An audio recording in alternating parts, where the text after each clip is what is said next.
Paolo Avellino, ipinakilala na si Kim Chiu sa anak niya kay LJ Reyes. First movie ng Kim Pao, tuloy na.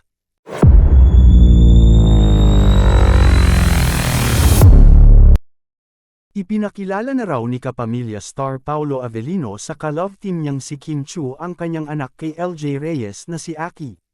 Sa latest episode ng Christy Fair Minute nitong Lunes, ika-12 ng Agosto, sinabi ng co-host ni showbiz columnist Christy Fermin na si Romel Chica siguradong sigurado raw siya na ipinakilala na ni Paolo kay Kim ang anak nito dahil sa mga larawan umanong naglabasan. Ako, sure na sure kasi noong maraming picture na naglabasan na namamasyal ang mag-ama, yun talaga ang inisip ng lahat. Sabi nila, magkakasama silang tatlo. Nakakatuwa naman, saad ni Romel. At pagkatapos yun, sundot naman ni Christy, finalo ni LJ Reyes si Kim Chiu sa IG.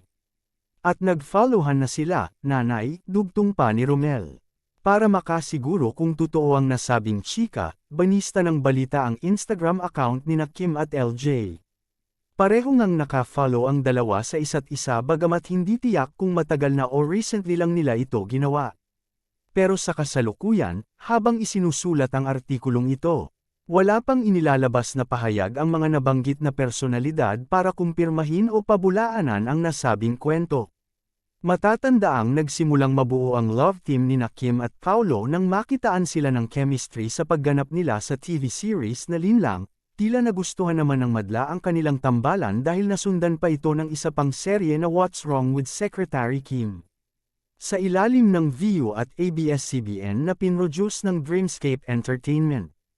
Samantala, finally ay natuloy rin ang bonggang announcement ng first movie ni na Kim Chiu at Paolo Avellino sa It's Showtime. Matatandaang dapat noong July pa naganap ang announcement ng Kim Pao movie ngunit hindi nga ito natuloy dahil sa pananalasa ng bagyong Karina.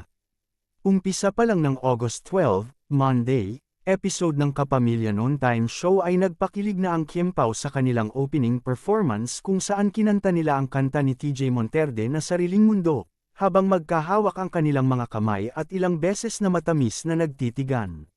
Maski nga ang isa sa mga host ng programa na si OG Alcacid ay hindi naiwasang hindi kiligin at isa sa nanguna sa panunukso sa dalawa. Natawa naman si Kim nang tanungin siya ng kaibigan niyang si Bella Padilla kung sabay ba sila ni Paolo na umuwi ng Pilipinas. Ilan pang sandali ay inanunsyo na ni na Kim at Paolo ang kanilang unang pelikula. May isang malaking regalo kami ni Paolo para sa inyo, kasama syempre ang Star Cinema, syempre ang My Love Will Make You Disappear, say ni Kim. Sumunod naman ay pinakilala ni Paolo ang makakasama nilang direktor na si Direk Chad Vidains, na naging direktor nila sa una nilang kilig series na What's Wrong with Secretary Kim. Ayon kay Direk Chad, ang pelikula ay tungkol sa how the magic of love can make things go wild and fun. Nakatakda namang ipalabas ang unang Kim Pao movie sa October.